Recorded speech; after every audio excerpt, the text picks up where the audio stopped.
Amadou. Good afternoon or evening, everyone. Amadou Sow is going to be our speaker today. He's from Senegal. He's been teaching English since 2010. And at the moment, he's teaching English for special purposes in Delafos Technical and Industrial High School in Dakar. He's also the English Club coordinator. And he's the vice treasurer of ATIS, the Teacher Association in Senegal. He's very active in the organization there as well. He loves presenting, as you'll see, and he also loves attending professional development sessions. And hand over to you now, Amadou. Have a great session. Thank you. Hi, everyone. Good afternoon. First of all, I would like to thank everyone. I think all Africa is here, Tanzania, Nigeria, all countries. And then I would like to thank also the BC for this opportunity. So it's a big privilege and opportunity. So let's go to the objectives for today.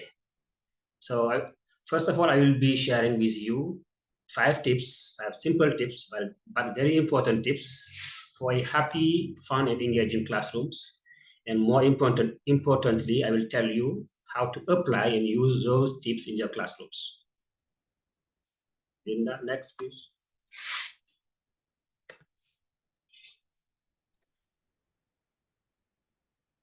Steve, yeah.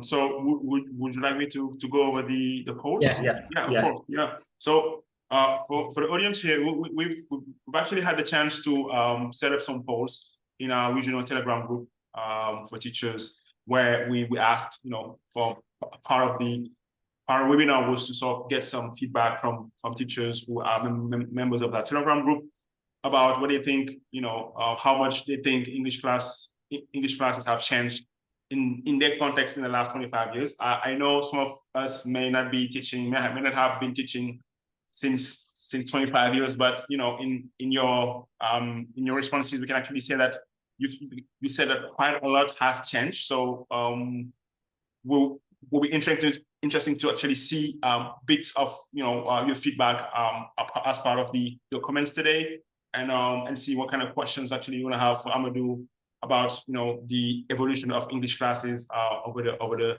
last 25 years. And the second poll around technology, asking how is technology having an impact on teaching English classes in your country. I think it's quite a fair amount of answers here. So we have 46% of respondents said that a huge amount. I think this is mostly linked by eventually ChatGPT. We can actually go around without saying that. But also other tools, not less, other more universal tools, technological tools that also have quite a lot of impact in the way teaching English classes is being affected. So 15% said not much, which is actually quite a good number. So that means potentially teachers who are teaching in areas where technology is actually not quite present. But let's see from the session today how much more we can actually uncover with Amadou. So Amadou, over to you now. Thank you. So before we go to our tips, let me just tell you that if you are a new teacher or an experienced teacher, I think we all wish that our classes to be fun, to be engaging, and then to be happy for every student. So these tips, I've been using them for a long time.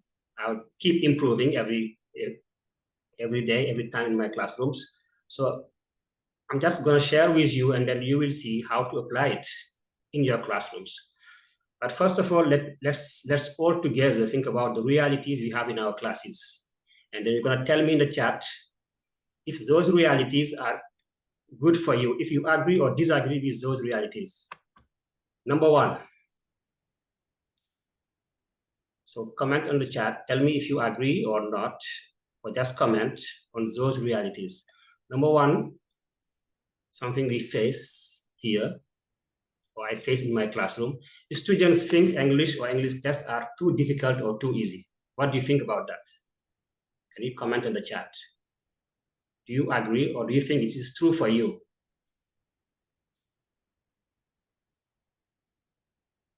Agree? English or English tests are too difficult or too easy? Both sides. Agree? Yes, yes. Agree? Too difficult? Yes. I think most of you said it's true. So you agree. Let's go. B.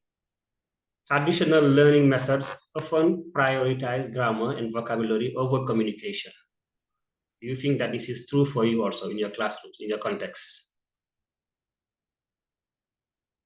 You always teach grammar, vocabulary, and you forget about communication. Strongly agree. True. Students think agree too difficult. Yeah. Strongly agree. I think the majority or so, they say they agree. So B. C. Do you feel you have large class size in your context?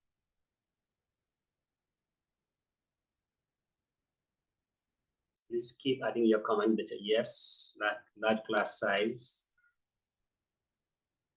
Very important questions.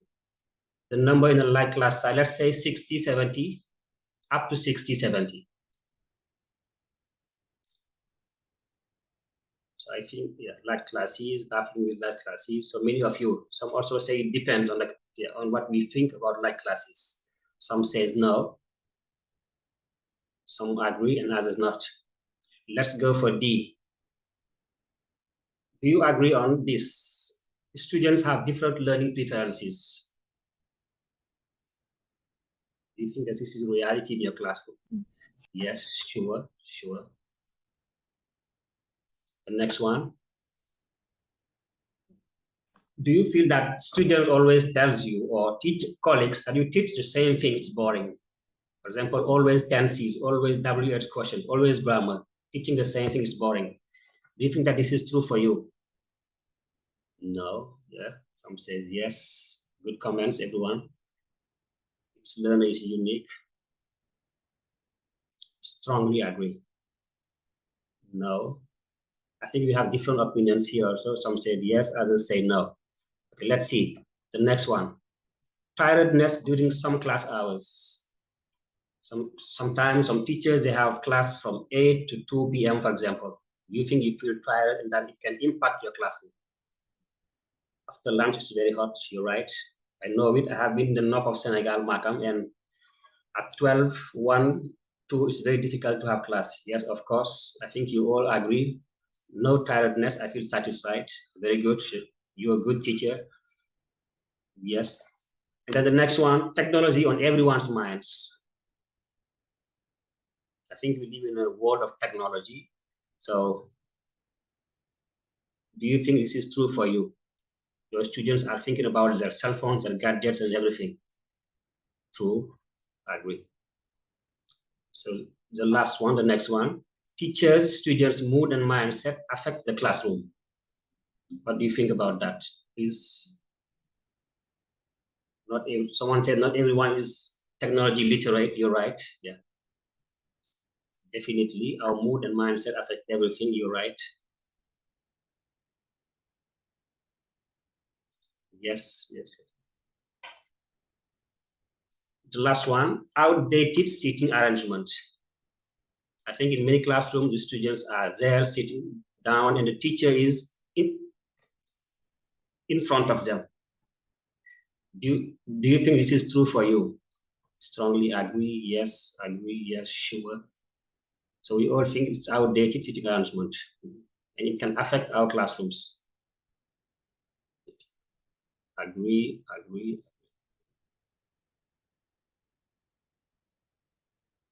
So thank you everyone for your nice comments. And then this is the reality we have in our classrooms, whether you are in Senegal or in Tanzania or Nigeria. I think we all share this kind of realities. It's something that affects our classrooms, something that lower the focus and then the engagement of our students. So I wanted to share it with you before we come to our tips. Let's go. So before we move to the tips, I want to hear from you also in the chat box. So on a scale of 1 to 10, how much do you think learners love your class? Steve, can you share the poll? Sure. Yeah, I'm sharing the poll now. How much do you think that the students love your class?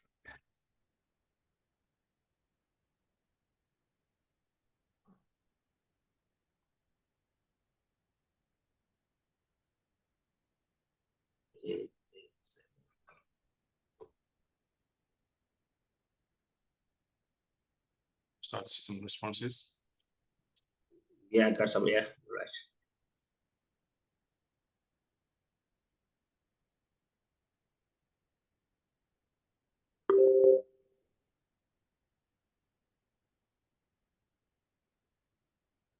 All right, thank you so much. Can I share the results now? Yeah, I think we can stop, yeah.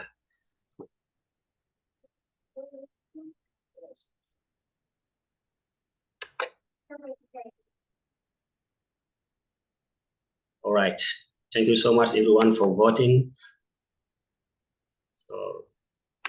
So now I want every one of you to close your eyes and think of a happy, fun, and engaging classrooms. Please, can you take 10 seconds, close your eyes, and think of a happy, fun, and engaging classroom. And then can you use a chat box and then tell me what should be included in a fun, happy, and engaging classrooms? What do you think makes a fun, engaging, and happy classrooms like this? In the chat, what would you include to make your classroom happy, fun, and engaging? I want to hear from you guys.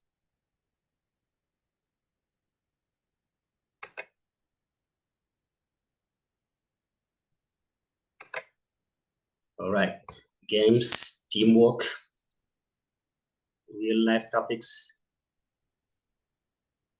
songs, very good comments, brainstorming, collaboration, wonderful also, relevant, humor, group works, hands-on activities, positive ideas, great comments, role play, kinesthetic task,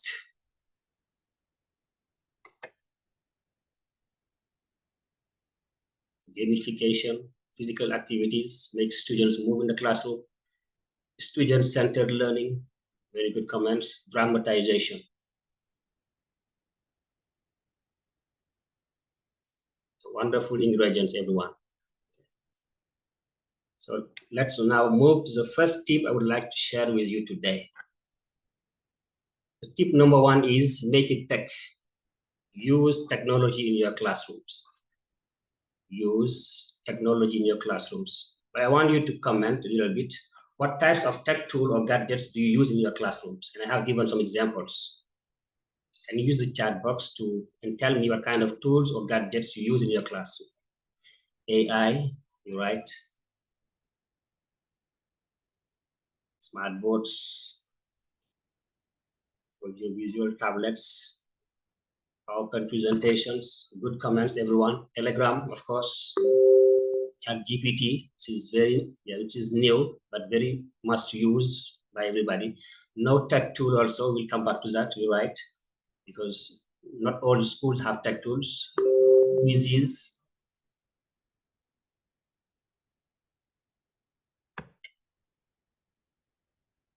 Thank you, everyone. So let me tell you how you can use technology in your classrooms.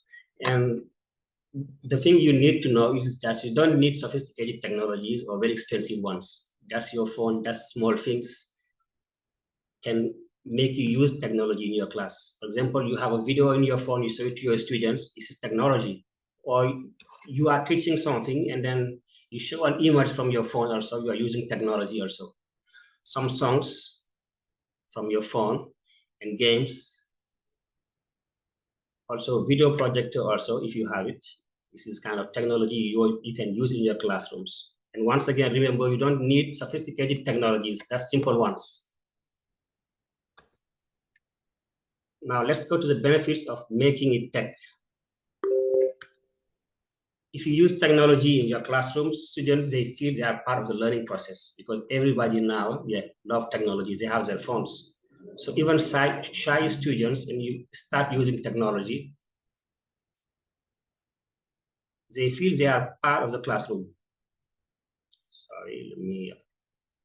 So second benefit is lessons are more modern compared to the past traditional ones. And it's also student-centered, interactive also. I think every student love Kahoot, for instance. Benefit number 3. Number 2, it's modern, As I said, creative, student-centered, and interactive. For example, Kahoot. Can you use the chat box and tell me if you have ever used Kahoot in your classrooms? Or how do you know about using Kahoot in your classrooms?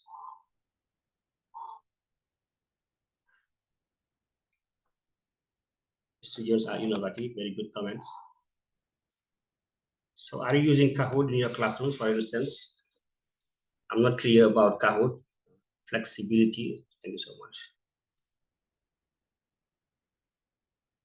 So Kahoot is an application that you can find in the net. For instance, if you want to revise grammar or lesson or something like this, you can just generate a quiz and then you give a code to your student and then they will be part of the learning process just to revise things. Someone said, I used it once, do not know much about it.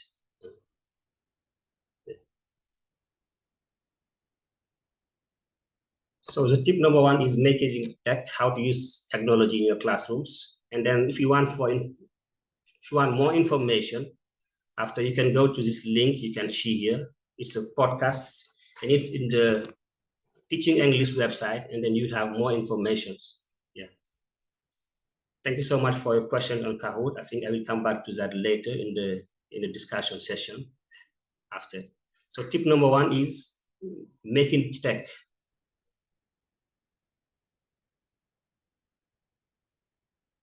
Tip number 2, use games in your classrooms. Make it playful.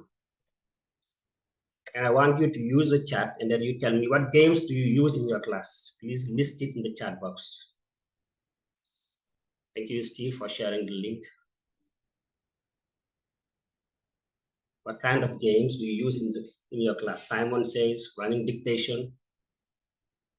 Right. Treasure hunt. Very good comments, very good games. For what grade? Very good question also. It depends, Tongue twisters, I like it. Tongue twisters. Puzzles, scavenger hunts, truth analyze. So there is a lot of games you can use in your classrooms. Now let me share with you. I think the games also should be used for a purpose, because don't forget you are in a classroom and you are teaching grammar or vocabulary or so. So you use games for a purpose. Students love competition and challenge also. So when you use games, they are all involved and they are active. It boosts students' attention, focus, and build teamwork. Even the shy student, when you start doing games in your classroom, they participate. Games also change routines. So instead of sitting down all the time watching at you, if you play games, you start making games in your classroom, they all get engaged and the classroom will be lively and then fun. So let me share with you some games that I use in my class. Board race. Can you use the chat box and tell me how familiar you are with the board race? For instance.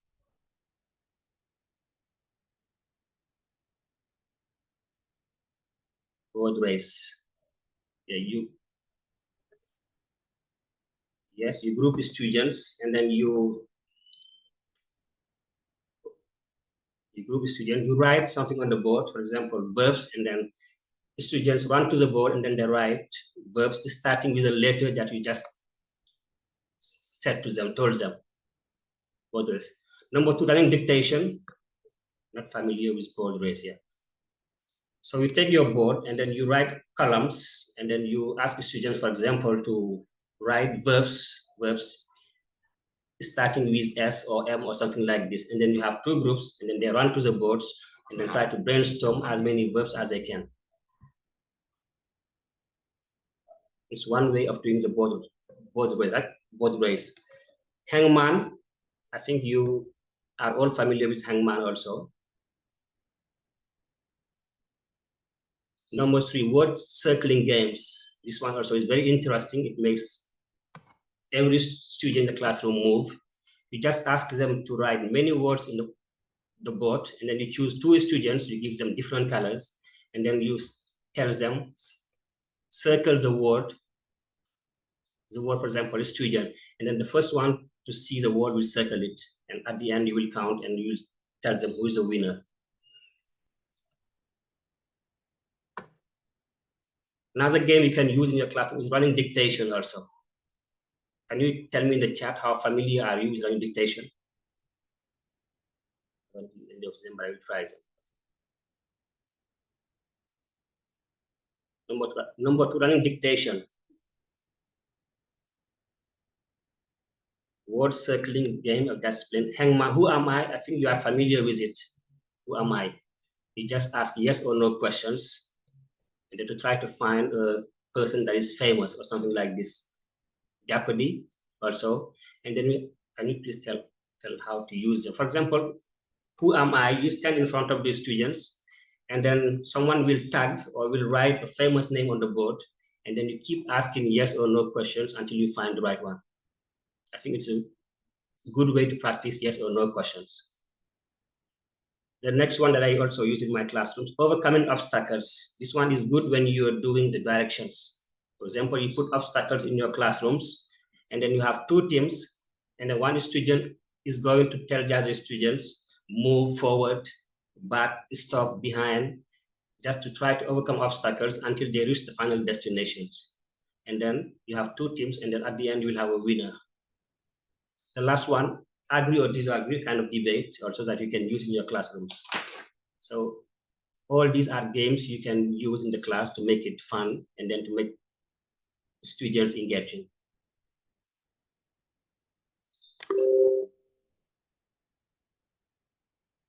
Let's go to the tip number 3. Or before you go to the tip number 3, this is also a very good resource also you can find in the Teaching English website. It's called Circle Games. Just go to the article and then you will find so many important information. Thank you, Steve, for sharing. Very good question. What is Jeopardy? Jeopardy, for instance, if you're using a board, for example, you put a lot of questions on the board, but every question has a value, a price or a point, 10 points, 20 points, 30 points. And then you have two groups, and the students, they take the question. If they think the question is very easy for them, they take the 10 points question, for example. If they think they are good enough, they can take the question that value, for example, 50 points, and then they keep competing. It's called Jeopardy. I think there are so many varieties also of Jeopardy also. So this is the tip number 2. Tip number 3, which is very simple, but also very important also. It's called make it rewarding. Something like value your students' efforts. So can you use the chat and tell me how you reward your students? Or how do you value your students? And at the end of the session, I'll come back to some of the questions I have in the chat also.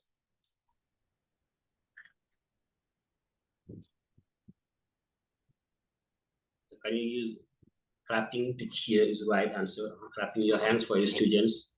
I give out star points, very good comment.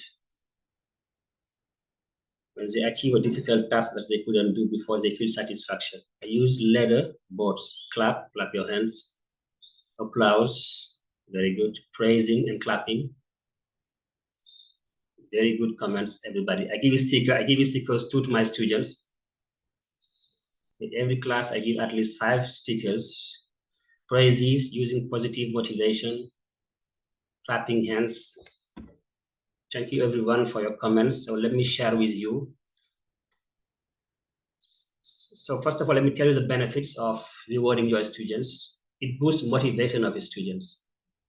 When you praise your students, it boosts motivation, confidence, and then it encourages good behavior also. also creates a happy class, and it strengthens teacher-student relationship because everyone wants to be valued and then praised, especially students, teenagers. So let me share with you ways I use to reward my students. Number one, stickers. And I think someone said it. I give stickers to my students also. For example, when you answer a very difficult question, you get a sticker, and then they put it in the copybook. It's very nice, and everyone wants to get a sticker. Number two, certificates. Can you comment on the chat and tell me if you have used certificate in your classrooms to reward your students? And let me tell you a story. One day last year, I made a certificate for a student, and then I called the headmaster by surprise and his parents to come in class. Then I give him the certificates.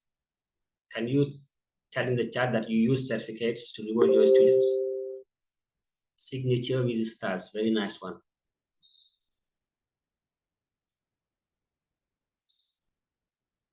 Okay, all right. Certificates also, you can use it to reward your students. You can also make something like a student of the week. For example, after a week, you have one student who have been answering questions, active, focus. You can give them what we call student of the week or student of the month. Or you can also wait at the end of the year to give the students of the year also. Very good question that I will comment after. But what about a class for more than 60? Yeah, you're right. So the next one is round of applause. I think many of you said it, very important. When a student gives a good answer, you can clap your hands for him, round of applause. You can use nice words also. Yeah, as I said here, motivational words like good job, congratulations, you're a genius, you're a lion, you're the best. Sometimes also you can put the good work on the wall also. For example, if students have written something very good, very important, can put it on the wall to make the other students read it, and then it's kind of rewarding also. Next one is prizes. Right, prizes as long as you can afford it. It's very important. Also another way to reward your students. So make them feel valued in your classrooms. Surprises, I said it. Can you comment in the chat and tell me what kind of surprises you have given to your students? It's great to put, yeah. Thank you, Linda, for your comment. So has any one of you made a surprise for his or her student? A hug also is very good, you're right. I think also culturally also it may be also not well seen in some countries, maybe. Posting their photos on simple gifts, very good also. So this is the tip number 3. Reward your students, make them feel valued, especially if they behave well in class. Yeah. Chocolates, yeah, it's good for kids or primary students, I think. Giving money, I think we can discuss about it, depends. If you are a teacher who is not well paid, I think giving money also maybe, yeah, something we can debate after. Thank you so much for your nice comment. So this is my tip number 3, to have a fun, engaging classroom. So tip number 4, make it real, make it task-based and project-based learning. So I want to hear from you in the chat. What comes to your mind when you hear TBL and PBL, task-based learning or project-based learning? Can you comment on the chat?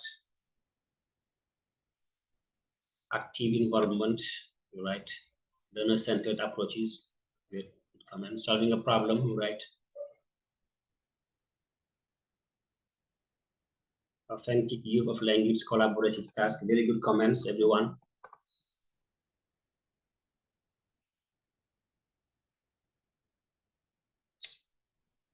Make it real, okay, you're right.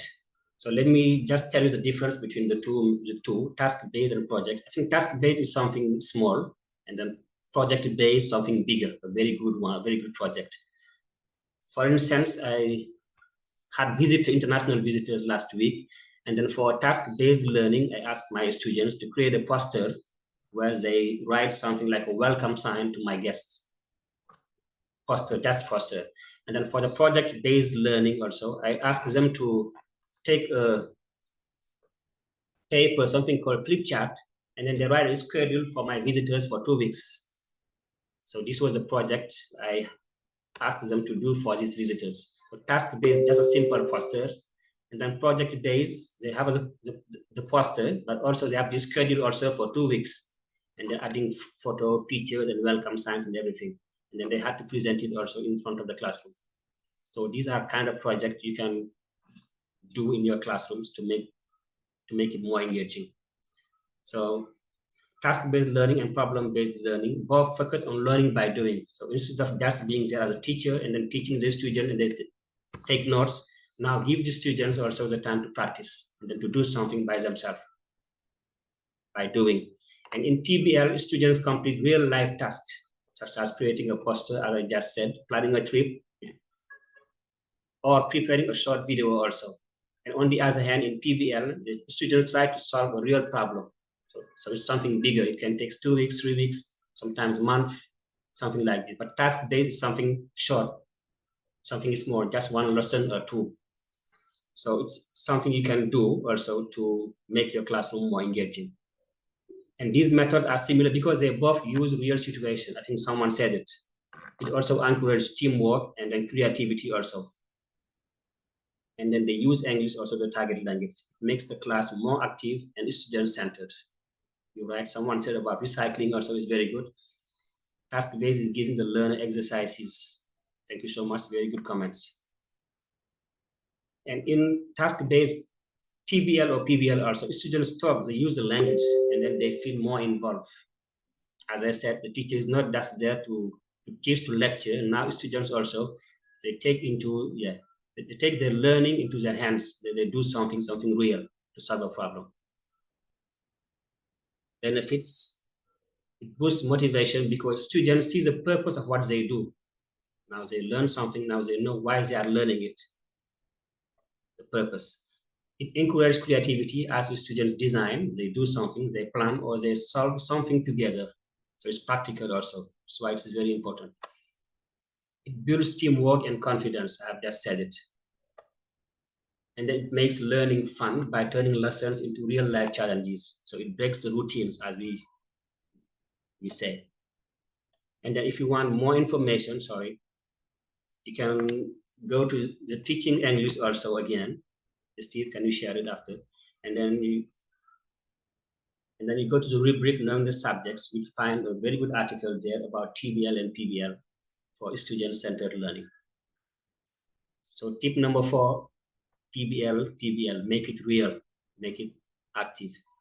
Let me share with you, it makes them more confident also. Very good comment, Nasiba. Tip number 5, very important, make it flipped, make it students-led. So I want to hear from you first. What comes to your mind when you hear flipped classroom? Can you use a chat box and tell me what comes to your mind first when you hear flipped classroom?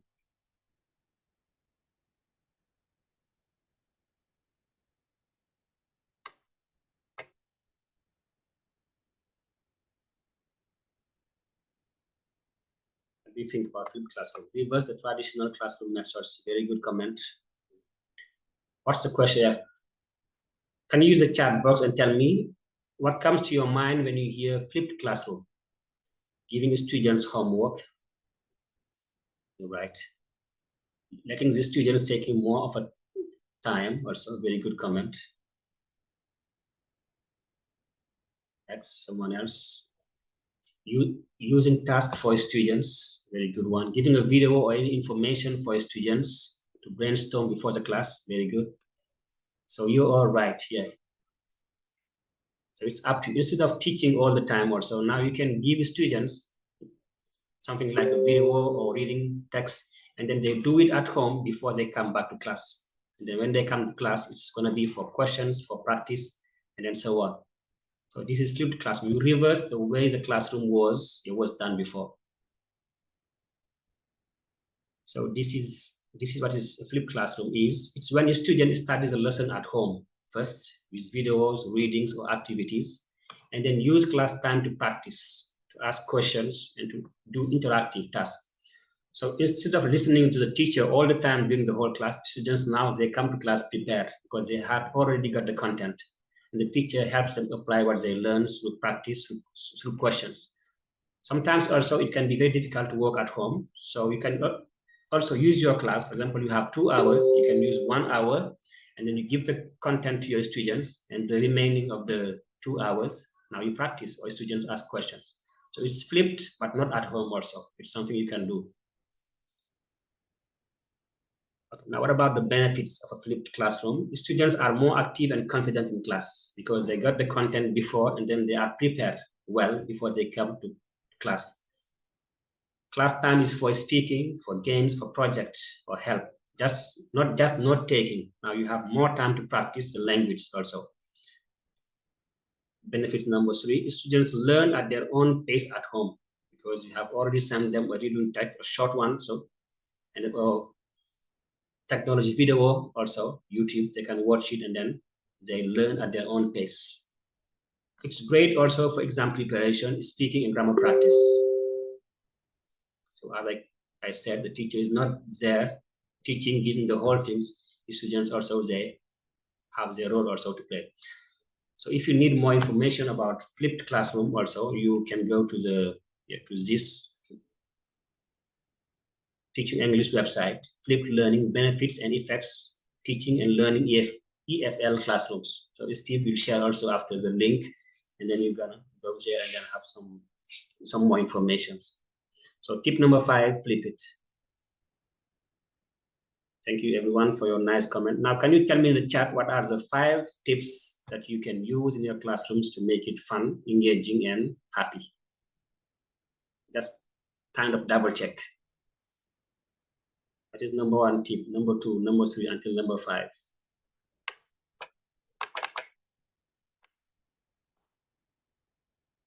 Let's go in the chat box. Number 1, make it tech. Very good. Number 2,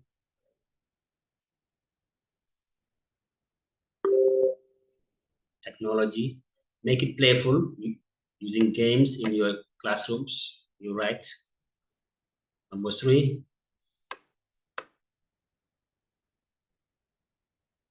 using technology. Number 1, using games in your classroom. Number 2, number 3, make it rewarding. Reward your students, value your students.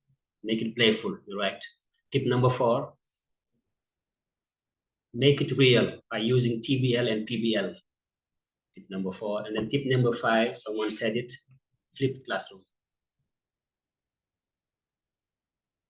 Thank you, everybody. Thank you so much. And these are the 5 tips I wanted to share with you. But as you know, there are also challenges that we can face when implementing all this. And you're right. And some ask questions also about it. So challenges we can have. I want you to take also the chat box again, and then can you tell me challenges we can face that would prevent us to make all this happen in our classrooms? Can you use the chat box for 1 to 2 minutes and tell me the challenges we could face? Thank you so much, Owala. You have summarized it well. Use tech, use games, make it rewarding, make it PBL.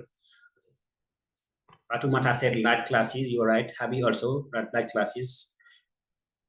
Sometimes fun is noisy and disrupt the neighboring classes. You're right. I think the teacher has to use his light class difficulty, resources, and teachers training challenges. You're right. Teachers, not all teachers are trained. This is true also in many schools. Seating arrangements, very important. Low resources. You're right. Thank you, everyone. Let me share with you the challenges I have seen while preparing my webinar. Exams to prepare for. For example, you can say, I have a terminal class, I have an Aqua 6 form class, I have a Troisième class, so I don't have the time to do games, to do technology in my classrooms. The focus is only on the exams, baccalaureate, BFM, etc. So if you have the focus of exams in your mind, many teachers won't take their time to do games in their classrooms. Challenge number 2 that we have also, which is very true, no internet in many schools. I think it's true also in many countries, Senegal, Nigeria, everywhere. Internet is not everywhere, it's a challenge. No cell phone or tech tool used in some schools. Yes, so some schools have banned using phone or internet in their classrooms. It's a problem also in some school. Large, noisy class, you have said it. Limited resources, someone also said it. And infrastructure is a challenge, it's a problem. Cultural barriers also. For example, many students, especially girls, when they go home, I think they have something else to do, like chores, like work, being with their families and everything. So if you want to implement, for example, flipped classrooms there, it's going to be a very big problem. Cultural barriers. Language barriers also is also true and relevant. Discipline and class management, so, which is something very true also. Lack of training for teachers, you're right. And I can see that also in the chat also, lack of training for teachers. Sometimes you want to do something, you want to use Kahoot, for instance, but you don't know how to use it because you're not trained for that. So these are the challenges we may face. And now let's transform the challenges into opportunities also by giving some solutions. But before, I want you also to go to the chat and then tell me some solutions you can use to overcome these challenges. Very good comment in our lack of textbooks also, connection problem. Okay, now let's go to the solutions we can have to overcome these challenges. Enabling environment for teachers. Thank you very much, very good one. Training teachers, use local available resources if possible, you're right. And you have the British Council's website also that you can use. Government intervention, very good comment. Teacher development, right? Improvise, yeah, I think teachers are artists, as people say. Sometimes you can improvise. Thank you everyone for your comments. Use preloaded videos and audios, very good. And then in 1 minute, you're gonna see it in the solutions I'm going to suggest. So thank you everyone for your comments. So solutions I can suggest for you, use offline resources. I think it's very important also. And even in YouTube, I think you have YouTube offline, something like this. For example, you can download a video and then put it there after for later use. So there's a lot of offline resources you can use.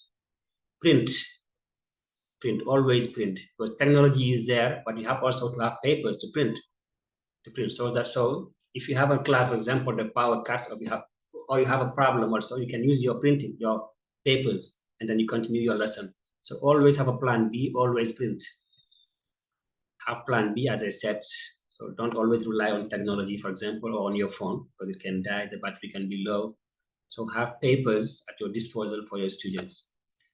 Use offline mobile apps. I think you have many apps also you can use, even if you don't have internet. So this can be also a solution. Next one, use group work or pair work. For example, you are in a classroom with just one cell phone or two. I think you can ask the students to work in group or in pair so that everybody can benefit from what you're doing. So group work or pair work also can help. Use students' interests, topics that interest them, that are relevant to their community, to their situations. Someone said use chargeable speakers with your phone. It's very good also. Thank you. It's a solution. The next one is set clear rules.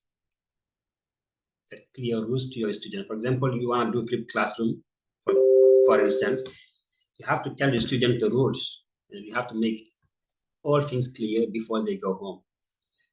Promote peer support between teachers. It's very important also. Professional development, as someone said, I think it's linked. Another solution, watch tutorials. You are a teacher, I think you lack some materials or something. There are so many tutorials you can watch, so many things you can find online. For example, the British Council's websites, once again, the Telegram group, there is so many things you can find as a teacher. And in YouTube also, you can watch a lot of tutorials on how to use Kahoot, how to use Mentimeter or any other application. Encourage professional development. We are teachers, we need to adapt to the situation. We need to go for professional development. You cannot just say, I'm good, I'm a teacher or something like this, and then no. We need to promote, we need to encourage professional development as teachers. Advocate also for teacher training. Talk to your headmaster, talk to the authorities if you can. Advocate for teacher training, always teacher training. So use low-tech or no-tech methods like paper-based. As I said, technology in class doesn't have to be sophisticated or expensive. You can use very simple low-tech. kind of speaker or telephone, something like this. And then paper-based also, I think I said it earlier, always have papers as plan B. Promote sharing and rotating materials. Students also can share things, papers. Teachers also can work together in pair and then share materials and rotate materials also. So these are the solutions I wanted to share with you. And thank you once again, everyone, for your solutions also.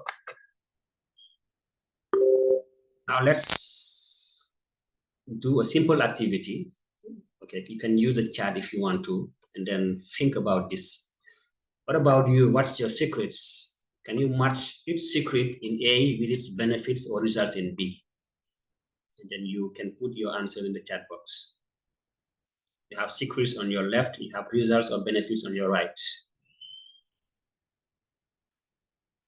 Use the chat, and then in 30 seconds or 1 minute, try to match the secrets and the results.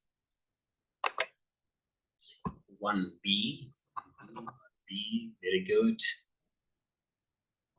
Very good, guys. 2D, yeah, very good. Good answers. 1C, 2B. Yeah.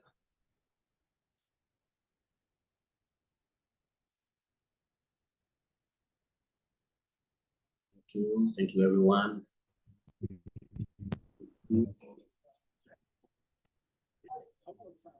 All right. Now let's see the results. Use students' interests. The results or the benefit is make lessons feel more personal and relevant. When the students see themselves in what you're doing, I think they feel more engaged. Let's take number 4. Give positive feedbacks, and the results or benefits is it encourages students to keep trying. The student feel valued. He's not shy. He's not shy. He's ready to go again. He's ready to participate. He's ready to raise his or her hands also. The next one is start with a warm-up or icebreakers. The result is it helps students relax and feel ready to learn, especially after a long weekend, for example. Next, variety of activities. It prevents boredom. When you have variety in activities, no student will get bored. Will find it boring. And it improves also participation also. The last one, involve students in class decisions. It's true you as a teacher, but always involve them in what you are doing so that they can feel valued, and then they can feel the teacher is by their side. And the result is make students feel valued when you involve them in the class decisions. So thank you very much, everyone. Now let's come to the almost final part of my presentation. It's my takeaways, something I do in my classroom. I have been doing for a long time, and then it's up to you to comment on the chat to tell me what you think about this. Number 1, I use high five or fist bump to greet every student before the usual good morning class. I do it every day in the classrooms. What do you think about this in some seconds? And comment on the chat. Or do you do it in your classrooms? Using high five or fist bump to greet every student in your class before saying good morning class. What do you think? I do. Thank you. Adi Fusi. Great. You are right. Light classes, yeah, it may take a minute or 2 or 5 minutes here, but anyway, very relevant question. I feel it would take time. You're right. It depends on the class also you have. Yeah. If you have light classes, just say good morning class, and then they say good morning, sir. Thank you for your comments. So my takeaway number 2, I celebrate students' birthdays in my class if they want it. So let me explain. Right at the beginning of the year, I have all the students, and then I tell them that if you want to celebrate your birthday in class, you're ready. You can do it if you want. So we do it. You come in class with your speech, and then after we sing happy birthday for you. And then if you have some candy, some drink, and then we share it with the students. I do. So what's your comment, everyone? Tip or takeaway number 3. I use social networks to send documents or homework. Despite difficulties, I use social networks to send documents or homework. And all my classrooms also, they have what we call WhatsApp group. And then I just send it to the rest, what we call responsible of the class, and then he's gonna share it with his peers. But it depends. Some will say no, some also will use it. Thank you very much, Muhammadu. No learning without affection. So can you comment using social networks and send documents? But you are not in their WhatsApp groups. You just send it to someone and then we're gonna share it with others. Maybe via text message or using WhatsApp or any other application. It's time saving, you're right. I do it when it's necessary, you're right also. So let's go to the next takeaway. In my classroom also, students right at the beginning of the year, they create their own classroom rules and adopt them. Sit down, I put them in group and then ask them to come up with 10 rules for the classroom to be fun, engaging, and then everyone will feel safe. And then they come up with ideas and then we take the most relevant one and then we write it somewhere and then we stick. Okay. Last one, I never send the students out and I accept latecomers as long as it's not repeated. Sometimes a student can disturb, but I always find a way to deal with those kind of students. So these are my takeaways. And then I'm going to ask you, are you ready to use or to implement or to apply this in the classrooms?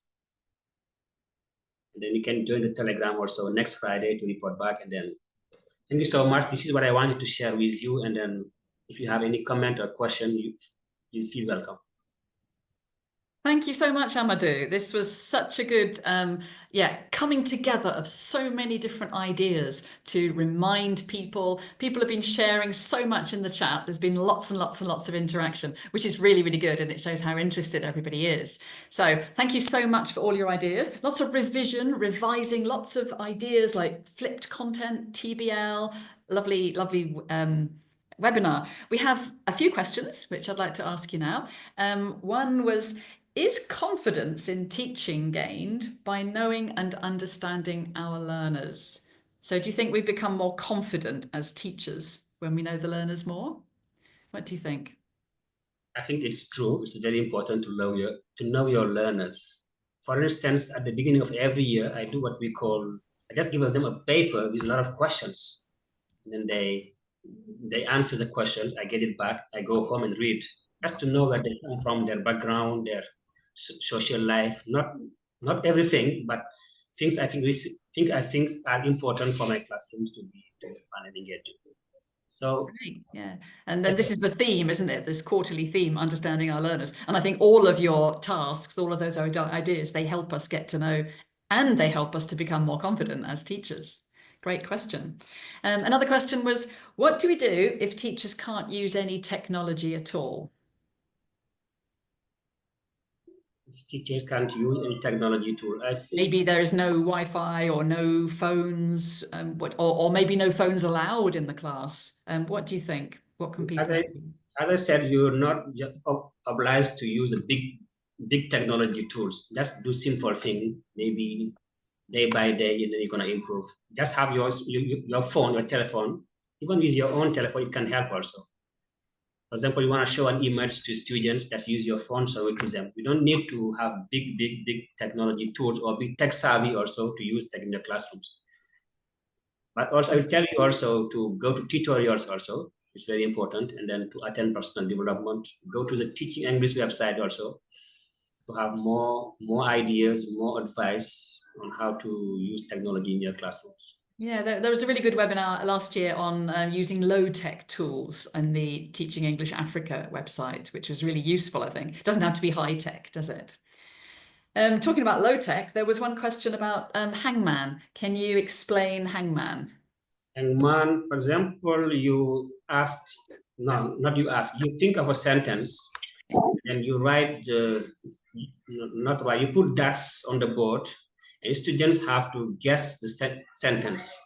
For example, when the students say, there is E in your sentence. If there is E, you put the E. If there is no E, you put his head in what we call something you use to hang a person. And if the students say, for example, B, if there is no B, you put his neck and so on, his arms, his legs, until he's hanged or he's dead. So just not a very positive idea. It doesn't have to be a hangman, does it? It could be like a whale or any picture that is completed. Yeah, and it could be just a word, couldn't it? It doesn't have to be a sentence. No, it can be a word also. Yeah, okay. Depending on the level, level. If it's, for example, high school, you can put sentences. Yeah, somebody suggested that in the chat as well. Yeah. Great. So we've come to the end of the webinar now. Thanks very much for all the questions as well. And thank you so much, everyone, for all the wonderful interaction and all those ideas, lovely ideas of games and everything that everybody can note down and join in with. Over to Steve to end it. Yeah, awesome. Thanks, Amadou, so much. Yeah, it was a very good webinar. Lots of ideas. These tips, I guess they're not only going to make your classroom more engaging, but make the teacher actually more engaged in what they do. So I can't wait for to see how participants of this webinar have actually tried these tips, these ideas, and then integrated in their classroom. And we look forward to meeting everyone next Friday for a 1-hour discussion where we have an opportunity to share maybe some feedback. You have a whole week to solve. Can try these ideas out in the classrooms. Now you don't have to try everything else. Of course, you can just start with 1 or 2, and then let's discuss this further on Friday next week. So thanks, Amadou, so much for the presentation. Thanks as well, Linda, for particularly hosting this session. And I would like to also thank Abel and Blessing in the background, who also helped moderate the conversations both here but also on Telegram. Unfortunately, we didn't have a chance to capture any questions from Telegram. But obviously, we'll have a whole hour next week to dig deeper. So thanks so much, everyone, for attending, and we'll see you next week.